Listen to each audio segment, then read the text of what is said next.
Hey everyone, welcome back to the Stride channel. We're going to go through a demo of the brand new race power calculator in Power Center. Today we'll have another update later this week, a full explanation for the event planner, as well as a full explanation for the race power calculator. But we're super excited today to be going over this brand new release. So first thing you might notice a new icon here in Power Center. This is going to be the tools section where you'll find the race calculator right now. Before I dive into the use of this, I want to go over a little bit more about the release notes. So you can find this at blog.stride.com. This video will be embedded in this article here. But I'm just going to give a quick couple of topics about what this release is about. So as you can see by the big bolded text here, race power calculator, that's going to be one of the main focuses. You can find this, like I mentioned, in Power Center. You can find this in the Stride mobile app. There are going to be a couple of things that we'll talk about. Setting your dream goal on the Stride mobile app, and then looking at things in Power Center as well, learning how your training translates into a finishing time for your next race, building confidence before you step foot on an unfamiliar race course, and quickly and easily determining your race power target. So first and foremost, like I mentioned, we're going to have another video describing this later in the week, setting these goals in your mobile app. Like I mentioned, we'll be able to look at over time how your training is translating into a finishing time, having confidence when you race in an unfamiliar condition. So you've been training for a race, you've set your dream goal, you're excited to run a marathon, but you've never run the course before. We want to give you that confidence come race day that you can handle that projection, that power target. Generating the race power targets quickly and easily. This is going to be what we're going to show off today, is being able to hop from different conditions to different conditions. For us here in Boulder, I'm training at about 5,000 feet altitude. So how do I train for a race at 5,000 feet altitude, and then I go race down at sea level, somewhere near sea level? We'll talk a little bit more about that, as well as different courses that you might be planning. So you might be planning on a time trial in a couple of weeks, and you want to get a really good idea on the exact target. You can run that course. If it's in your neighborhood, if it's somewhere local to you, you can run that course and then have a power target calculated exactly for that course. So the full feature set here, we have a couple of verified courses. Right now you can choose between the Boston Marathon, Berlin Marathon, Columbus Marathon, Frankfurt, Houston, London, LA, the New York City Marathon, Tokyo Marathon, as well as the New York City Half Marathon. We'll be adding lists of different marathons, official courses that we've deemed official verified courses in the near future. But right now, this is the list that we have to work with. The really, really cool thing you can do is specifically in the mobile app, and then as well as we'll show off in just a little bit in the Power Center version of this, is hopping just back and forth between the different courses, really, really getting in depth and understanding your ability at these different courses. Like I mentioned, you can upload a course, and I'll show that off as well. We can play around with the different conditions on race day. So we don't really like to freak people out at the marathon expos when we talk to people at something like New York City Marathon, Boston, Chicago. We don't love to put worry into people at the expo saying, oh, did you see the temperature, the humidity? But this tool really gives you a dialed in expectation on what your power target should be and how it can be influenced from the conditions on race day. The altitude, like I mentioned, so specifically for athletes that are maybe going from a lower altitude and going up to a higher altitude or vice versa, this is a really, really cool feature to play around with. It is very, very helpful when you go to stride.com/powercenter to be able to understand how your data is changing over time. With this race power calculator, will continue to evolve based on the data that you are feeding into your profile. And we've already talked in depth about the power duration curve and different examples like that. So this will just tie in that complete message when it comes to the race power calculator and understanding your performance over time. You can also elect to choose different surface types. So let's say you're going to run a cross-country race. You run that specific loop, the specific course that you're going to be competing on. You toggle it to grass, we'll be able to analyze that better. We'll be able to give you a better prediction, but surface type comes into play as well. We have like I mentioned, full description here on how to use everything, but for now, I'm going to dive into stride.com/power center and give you just a little bit of insight here. So when I first get dropped in, again, we can go back to the profile page. You can see everything is the normal profile setup. We'll go to this tools page here. So on the left-hand side, you can click to expand this bar. You'll see the full name. If you keep it minimized like this, you can just click on this icon here. It'll drop you into stride.com/power center/tools. So right now, the default view I have is the marathon by power. I don't have a course selected. This is just going to assume that I'm training or that I'm going to be racing and performing this effort up here at altitude, and I'm going to be running on road. I'm assuming that this is a perfectly flat course. As we can see here, this gray down here is the elevation of the course. This orange line up here is going to be the projected power, and then the pace as well. So right now, my power target is going to be 296 watts based on my 329 critical power, and 286 is 90% of that, as we can see here. I can edit this, so I can change this around. Let's say I want to look at a 10K. I just want to get a decent idea. So I'll change it to 10 kilometer. I'll leave things selected as a road. I'll keep the temperature and humidity the exact same. We'll press calculate. It'll go down to 3323. Again, because I haven't chose a course here, I won't have the specific course elevation. This is just going to give me a kind of best assumed scenario. Let's see if I want to change the power target here. Like I mentioned, I'm going for power right now. So let's change this up to 340 watts. And we can see here that when I change it to 340 watts, the time drops down to 32:37. Let's see this bar right here. So this is a little aggressive. This is a little bit outside the window of this recommended window. So as you adjust things here, let's drop this back to 333. You'll see that it'll fall right in the middle of this line. So 3320 is going to be that projection.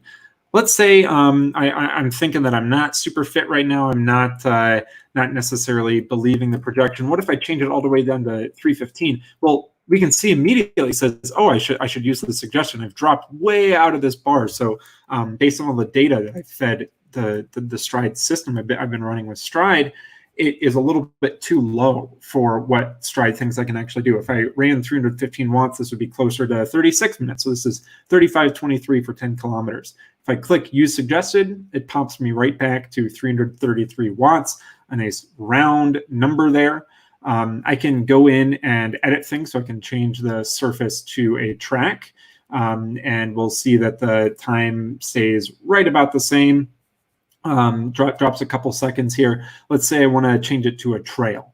So I'm going to look at all my trail data and calculating it. It stays right around the same thing. So if I had a lot of variety in surfaces, this really helps me, and this is why I really champion tagging your runs after you run in the Stride mobile apps.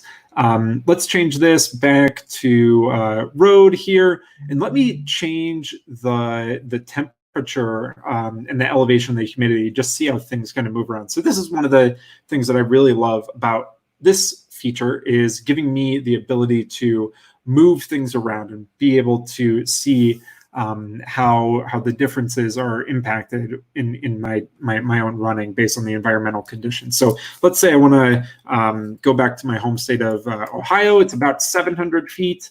It is a little bit warmer, toastier there right now. So let's say 65 degrees Fahrenheit. Let's bump this up because we're not as high altitude. It'll be a little bit higher humidity. Let's just say 75% humidity. And I'm still aiming to run a 10K. Here, it's going to drop, or it's actually going to increase, and it's going to take all these factors into account. So I'm losing altitude, but I'm also increasing the humidity. I'm also increasing the temperature. Let's scale these things down a little bit. This won't cause too much of a jump, but it'll cause a tiny little jump. So it caused about a 4-watt jump here, 3 or 4 watt jump, and that improves my time down to 31:52 for 10K right now. Let's say I want to beat my PR. So now I want to calculate things by time. I just switch this toggle up here from by time and by power, so I can choose to swap these things out. And let's say I want to try and target my PR. So my PR from way back in the day is 30:09, and this is raced at sea level. Let's see what type of wattage I need to hold. Well, I need to hold 366 watts. That, as we can see here, is a little bit outside the range. So I'll change this back to use suggested, press calculate, and we'll see that it'll go to 347. What if I want to run, somewhere around 3130? How doable is that? We can see that this is still in this range here. So maybe let's say 3115. That's pretty much the very, very, very top of the range right now. If I were to go back down to sea level, I'd see that it takes 354 watts. So maybe for me, 2 weeks before, like I can just give a use case here, 2 weeks before I go down to sea level to race a 10K, I might want to do 10 times 1 minute on, 1 minute off, but my target power would be 354 watts at altitude, just to practice running that speed. So 31:15 is right at about 5-minute pace, 307 per kilometer. Let's play around with a couple different things here. So I'll jump into the courses in just a little bit here. Let's change this to 10 miles. Obviously, 31:15 is not going to be my 10-mile target, so I'm going to change things to power. So I'll change things to a 10-mile road course. I'm going to go back up. Actually, let's go to 7,000 feet altitude. So I'm going to go up into the mountains. I'm going to do a 10-mile effort. We can drop the humidity a little bit to 35%, and maybe we'll lower the temperature to 50 degrees, and we'll press calculate here, and I'll get my my power target. So my power target will be 314 watts. This is taking my training data at elevation that I'm at right now, extrapolating it out to what I'm going to be doing my effort at, changing, again, this humidity and this temperature around, and I get my target of 5703, which is about 542 per mile. So I would have that target. Let's use the same exact use case and say, okay, well, I want to have a range, I want to maybe between 57 to 56 minutes. So now I'm going to change the target here to 56 minutes. This is still right inside that range here. So between 314 to 320 watts is going to be my goal if I go up to 7,000 feet to run a 10-mile hard effort.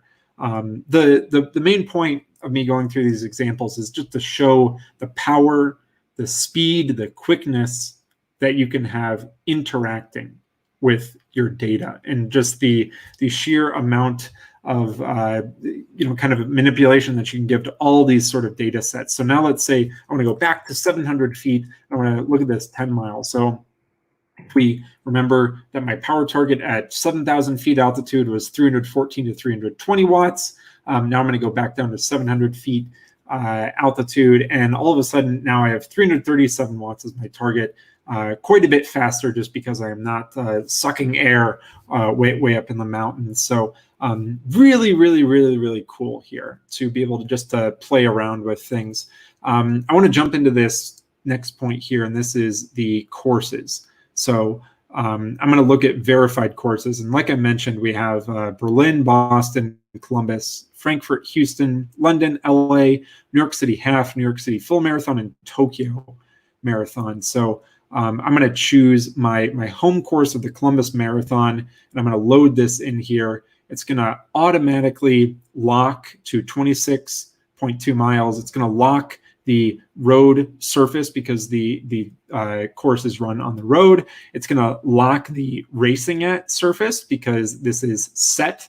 And then I can do different things based on the different inputs I give it. So if over time I go up and do a high altitude block for the next 90 days, my training data will reflect that here in the elevation. My temperature and humidity will also reflect that. And I can play around with some things here. So I can choose to, bump up the humidity here. Columbus, in a normal year is in October, so the humidity can be a little high, it can be a little low, so maybe I'll set it to about 65% humidity, and then I'll change the temperature. It's usually a pretty chilly race morning. 50 degrees sounds about right, though. So now I'm going to calculate things, and I'm going to look at this target time. So my target wattage right now is about 309 watts for a 233.43 at the Columbus Marathon. And the thing that I really love here is being able to look at the course elevation and see how this pace will respond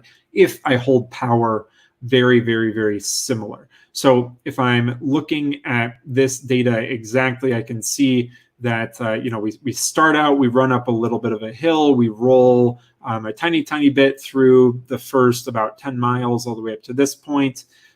There's a fairly significant hill. As you approach around mile 18, you overcome that and you bomb down a downhill in this neighborhood called Grandview.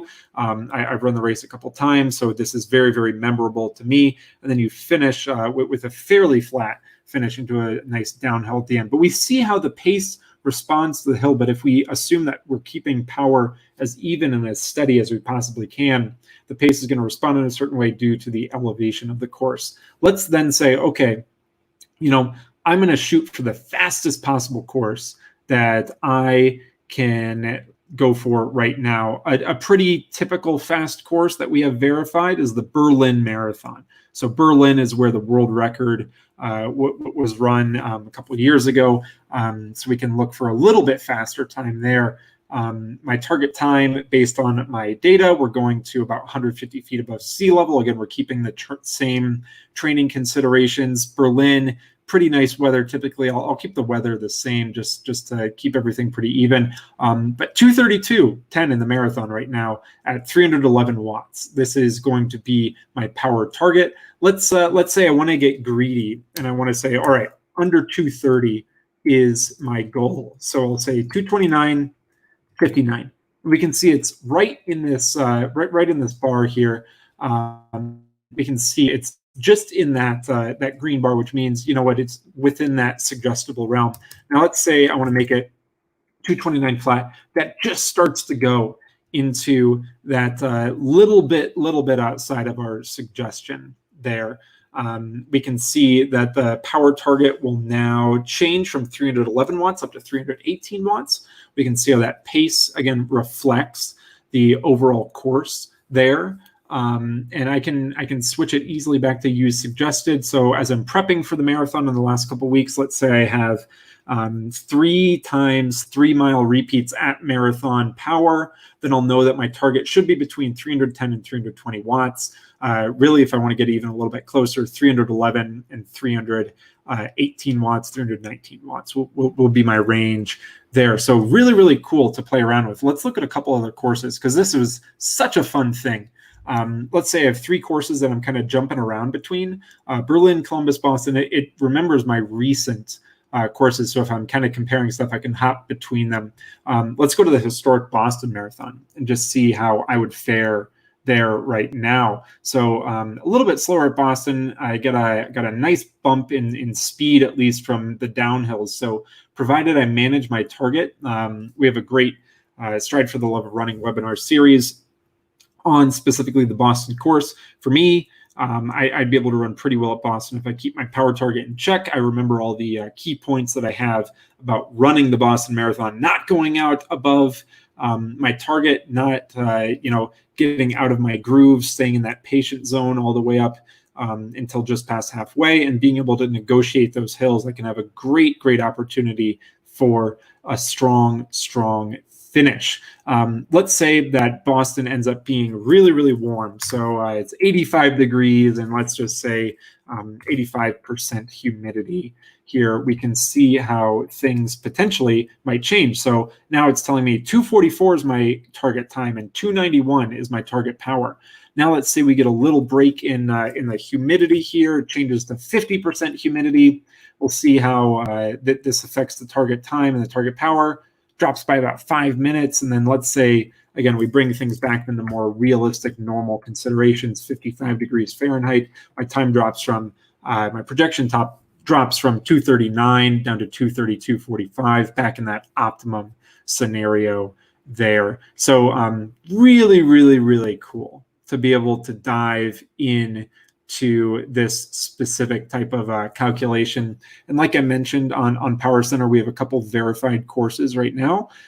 We'll be looking forward to adding more of these in the future after we put a little bit more analysis on the different courses. Let's look at a non-marathon course right now. So the New York City Half Marathon. We can see that this race is pretty darn hilly to start. We have a couple spikes there, but ends up relatively flat. My target time right now would be 1:12:06. My target power, 333 watts. Let's just change this back to power really quick. And then let me say I want to run 345 watts. We can see that changes a little bit high outside of the zone that is recommended, but it'd be 109.25, and that'd be a pretty good day for me. Let's say all of a sudden I want to go to the Boston Marathon, and I want to run a PR or a faster time than anybody else has run at Boston. I can see that sort of demand, and I can put that in perspective for me. So let's say I want to run course record is somewhere, I think it's 203.23. Somewhere right around that mark, 203 something, 204, under 204. But let's see if I calculate. This will be way above my ability right now, but we'd be able to see that it would take me 380 watts, which would be just a little bit quicker than what I'm capable of. And if we want to see what it would take for me to run a world record at the Berlin Marathon, I'd be able to go to Berlin really quickly. I'd be able to say, okay, my target time right now is 2:32. Let's say I want to run 2:01:38 here. I'd be able to keep all these other considerations the same. A 2:01:38 for a new course record at Berlin would require me to be able to run 384 watts, which again is just a little bit outside my ability right now with my critical power at 329 watts. I think this tool is super powerful to help everybody understand power and how they might behave and how their ability might change over different courses, different environments, different considerations. So this is definitely something that I really expect people to have a lot of fun with, a lot of people having fun playing around with the different data and just being able to understand more about their running specifically. So I think we have a couple questions. Producer Gus behind the scenes, do you want to drop in as we answer some of these questions here? Absolutely. Yeah, we're having a lot of great questions in the chat right now. I'm having a good time chatting specifically with Eric. I'd actually like to do this one first because it's a good question. It's the last question we got, and Eric asks, regarding surface type, I live in Vermont. 80% of our surfaces our roads are unpaved, so it's kind of like gravel. The surface options you list only include road, trail, and things such as grass, sand, snow, and treadmill. Mm-hmm. So what surface type should I select when I'm tagging my runs and planning for a race? And basically, the way you should think about this is that the surface types we have for run tagging correspond to the surface types we have for racing, right? And the reason we have the surface types is that your ability to turn power into speed differs on these surface types, specifically running effectiveness. Now, you might be a more effective runner on road versus sand or, for example, grass, where you might not effectively turn power into speed as effectively in those conditions. So when we do the race calculator, we are looking over your historical runs, and we're saying how effectively can you turn that power into speed on this surface, and how does that apply to the race? So, for example, if you're doing a race on a road surface versus a grass surface, you might have the same power target for those two races, but your target time is going to differ, where your target time will be faster for the road surface as compared to the grass surface. So you should think that the name has to be accurate. You should think about how your tagging corresponds to past runs you've done.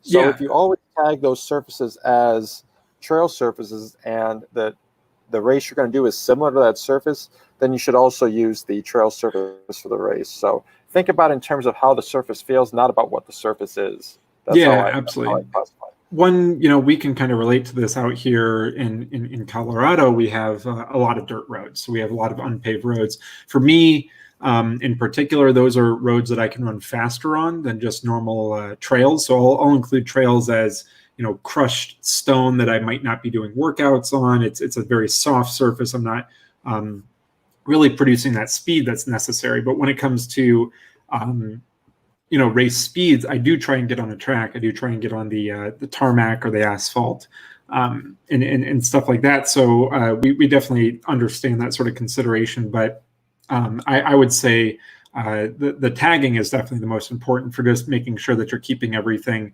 that we can kind of compare here sort of equal. So the inputs do matter, but for this case, I would definitely say if you're trying to run, faster effort, but you're running on really loose gravel and stuff, trail would probably be a better option if you're not really turning that power into speed. But for things like unpaved dirt roads, I would still call it a road option for the tagging purposes. And like I said, that depends on your personal feel. So for me, I would view it differently. For Evan, he's a different kind of runner, and he can more effectively run on those surfaces. It really just matters how you feel on those surfaces, because every surface will be different. Yep, absolutely. And I want to encourage those questions to come in. We're going to be live and answering these questions, so continue to drop those on Facebook and YouTube, and these will be served up. I know there's a lot of great interest, and there's a lot of complexities inside of this feature that I know that everyone really wants to dig deep into. So we're going to be here to help with that. Absolutely. What's the next question we got? Yeah, let me serve this one up to you. And this is a question from Daniel. And Daniel's asking, yes, this looks like it is going to be a game changer. So I'm doing a race. Can I load this into my Garmin watch and have it guide me through the workout or time trial or race like I have with the workout feature of my Garmin Coach? How do you recommend I race with my Garmin watch? Yeah, I think that's totally great. Like I mentioned, I was going through a couple specific examples. So maybe let's go through that. Let's say that I want to run the Houston Marathon. Actually, let's say London. London's another really fast race, right? So I'm gonna calculate here. My target time will be around and again, this is specifically for me, 2:31:39, and target power of 312 watts. So for me, what I would do in this scenario, based on this data, is I would create a plus or minus 6 watt range here. There's a pretty good confidence in my ability right now to run on the road at this speed for this power. I would go to the Stride workout app and create a workout specifically doing a plus or minus 6 watts around the target power of 312 watts to just keep me right in line. I tend to be pretty simple in my setup. I know a lot of people might use different data screens. They might use different setups on their watch. But for me, this perfectly gets the job done, and this takes all the guesswork out of it. Let's say, in a normal scenario, I fly to London getting ready to run the race, and I see that it's actually going to be about 65 degrees Fahrenheit, and the humidity is going to be about 70% humidity.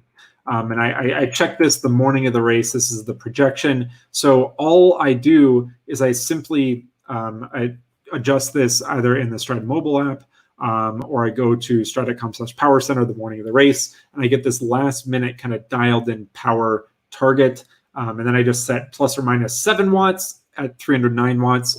And that's it. Then I go run. I run 2:33:17.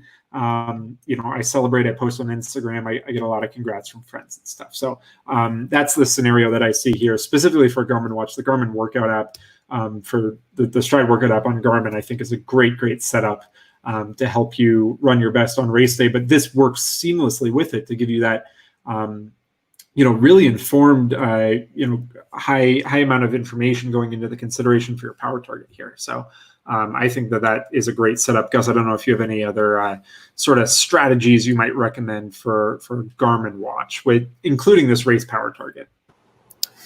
Yeah, so that's a great option. Set up the workout and set the power target. What I personally do is I just create a big power value on the screen and I just watch that and I try and establish my personal feel. So my personal feel is very constant. Use the value to calibrate my personal feel. So it all depends on what you want to see and what you want to feel while running. If you want some alerts, if you don't want the alerts, those are two good options.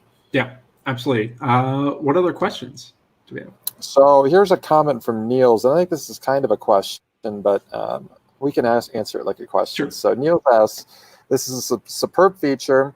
I already posted a request in the forum for sharing other course data. So basically the way I read this is, what is the best way to import a course, find a course? Let's say you're running a local course that's not super popular, but you never run it before. So how do you get that file? How do you import it in? How do you effectively plan for that specific course? So what are some strategies that you see for that, Evan? Yeah, we'll go through a walkthrough here in a second. The one thing I do want to say is we appreciate everybody's feedback first. So if you are seeing this feature release and you're really enjoying it, let us know your thoughts and let us know what you want to see. We're very receptive to feedback. So if there are requests there for adding more to kind of like a course marketplace, right? Like being able to scout out different courses. That's absolutely something we're going to hear, and we're going to consider that feedback. So if you do have things that you would like to see in the future, definitely let us know. Let's go look at this the blog post here to look at the instructions here for uploading a course. So all you need is a past activity file from any run on that course. Stride's race power calculation will analyze your race course to determine how challenging the course is to determine the time. So I believe there's also a help document to walk us through that. Gus, is that something that we want to look at right now? Well, so basically the way we will have a help document on our support site, but the way Sure. I look at it is that if you have a past activity, it doesn't matter if that activity contains power data or not. You can go to your Garmin Connect, you can download that fit file and then upload that to the calculator. Let's show that interface, Evan. You can go to the tool. Sure. So let me find. Let's just, I guess, walk through a full example here. So, what race distance do you think I should do? Actually, this is very, very similar to the Boulder course. So this is, I took a wrong turn here. So I added a little bit on, but this might be a good sort of exercise and good sort of example here. So I can come in and I can download my course here. So I have the fit file. I'll just exit out of here. I'll go back to the Tools tab, and I will go to Upload Course. So we see when I click on Select Course, there's an option here that says Upload Course.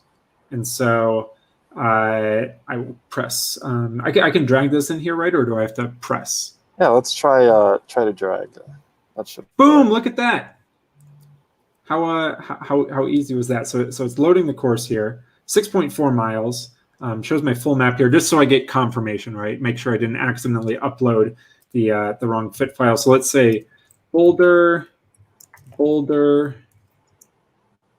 bit extra ... Surface type, this is a road course. Let me create the course here. And so it's going to be creating it in the background. And then I can go to my personal courses here. I can click Boulder a bit extra. I can see the elevation here. This is indeed what the Boulder course does look like. And I have my power targets. I have my trained at and racing at. I have my temperature, humidity, and I get my target specifically for the course and my projected time. Let's say now I want to go to the target time, and I say, you know what? I really feel like I want to try and break 35 here. This is a little bit outside my wheelhouse. If we go back to the suggested here, so 37 is really my recommendation right now. If I change it to 36, still just a little bit outside. So if I go to 37:30, it knows that I'm a little bit better than that. 36:30, I can start to play around with this and I can start to get a really good idea. Again, if you upload a course, The distance will be locked. The surface, based on the type of surface you have put in, will be locked. And the racing at will be locked as well, because it'll look at your elevation of that course as well. So super cool tool. For this course specifically, you can see it has a pretty decent amount of ups and downs here. So 335 watts will net me a pretty decent time specifically on this course. So Gus, do you want me to go through the process again, or are you pretty satisfied with me creating my own personal course? Which now, if I go back in here and I want to select some verified courses, I can hop back to the Columbus Marathon. But then I can also, right after that, I can hop back to my personal course. And look, my course is still there, and I can go right back to it. So really, really, really great sort of use case here for just in case you're playing around with some local courses. You have a time trial coming up. You run the course easy to get the data in the Stride ecosystem for us. And then, it shows up in your profile there. That's great, Evan. Some of the other options is if, for example, one of your friends ran the course in the past, or you know someone, you can ask them for any kind of file, actually. And if it's not a fit file, you can upload that to your own Garmin Connect account and then download it as a fit file and then upload it. So that's an option. I'm sure we're going to come up with other strategies from the community in the future, but those are just some quick ways that you can start experimenting right now, because I know nobody has a impending race that they need to prepare for immediately. Or you can also just generate it yourself. If you go for a walk or a bike ride on that course, that should also be sufficient enough to generate your own course. If you're running a virtual race and a non-standard course, you can effectively do your own. Some other use case that I might think, for this specifically is if you have a local stretch of road or local course that a lot of people run, and it's a little bit shorter than marathon or 10K distance. You can definitely go run that easy, get that course uploaded in here, and then if you have a specific sort of target that you want to do, let's say you want to run this 5K loop that a lot of people run. You go out, run that easy, then you say, okay, I want to make it my goal over the next 3 months to drop my time down to this. What is the specific power that I need to do that? And then you can train for a very specific purpose for that specific course too. So it opens the door to a lot of different options in your training, especially right now if your race has been canceled. You might not have a race on the horizon. This could serve as a great source of motivation for you to be able to incorporate something new into your training. There was one more question that rolled in that I just want to make clear. So it's come in a few times. Niels asked, can we delete a course in the personal list? And this is possible. What you need to do is you need to use the settings option on the sidebar. And once you're inside of settings, there's actually a course tab up there. So if you click on courses, you're going to see all the custom courses you've uploaded. And then if you click on the option key, you're going to find the delete and edit options. And the edit option is a great way to adjust the surface or name if you misname a course. And then, of course, you can just always remove the course. Awesome. I think that is a great functionality there for the thing. So if you're, you accidentally upload the wrong fit file still, you miss tagging it, you want to rename it, you can just go to the settings here, go to courses as well. So great little bit of functionality there in the settings page. So here we go with a few more questions I think are very insightful. So Luke asks, is there any plans to allow us to vary the wind for the race calculator? If I think the wind power percentage will be 3%, should I be looking at the finish time for 97% of my target power? So that is an excellent question. So let me explain how the calculator works right now. So it assumes you're running in a still air condition. So let's say that there is no wind resistance or additional wind resistance. The only wind resistance you're going to have to overcome is from your running speed. And Luke is specifically asking, what if I do expect it to re-wind? And what this is going to have an effect on, it's going to have an effect on your estimated time. Your power target is actually going to remain the same. That's not really going to change. The estimated time is what's going to change. And Luke is asking, how can I then guess my finish time. I think that that will be on a roadmap to better account for different windy scenarios, and you can make effectively a rule of thumb estimation by doing something similar to what you said. If you think there's going to be 5% wind power, then you could go down to 95% of your target power and kind of see what that estimated time is. I don't know if that's going to be a perfect estimation, but that should put you in the correct ballpark.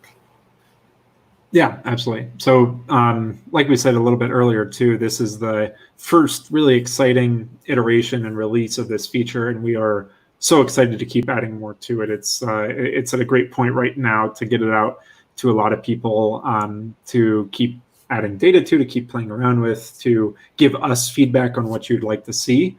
But we're absolutely excited to keep working on it going forward too. So then we have one more comment from Bengt, and Bengt says, I can see a need for an external site that collects fit files from around the world. And I don't know if you mentioned this, Evan, but we probably will be adding more verified courses. Yes, absolutely.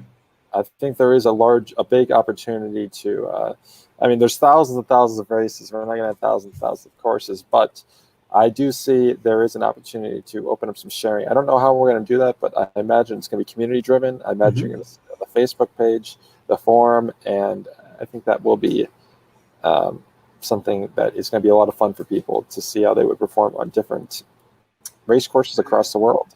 Yeah, absolutely. And one other comment I have about this is the race power calculator and this feature release has gotten here due to feedback and help from the community as well. So, we put out a call for different race courses, a couple months or weeks ago. Everything's a blur now, but we really have gotten a lot of help from people being really excited about this too. So we definitely appreciate that. But absolutely, more verified courses in the future.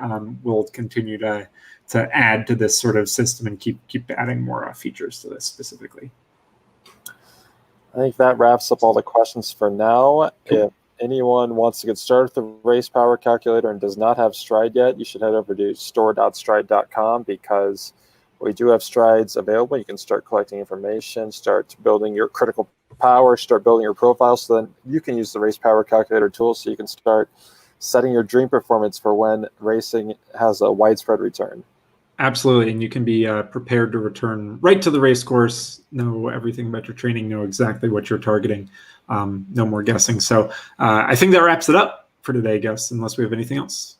We're going to be back when? When are we going to be back? We're going to be back Friday at 2 p.m. Mountain Time. We're going to be talking more about the specific steps and use cases and functionality of not only the race power calculator on stride.com/power center, but also the mobile app. We're going to talk more about event planning and monitoring that stuff. So very exciting. Very, very excited for that. If you need more information in the meantime, please read our technical FAQ inside of the blog post because there's a lot of in-depth information that's really going to feed your hungry minds if you want to learn more about how the race calculator works. Absolutely. We'll be back with another video very shortly. Have a great one, everybody. Bye-bye. Bye.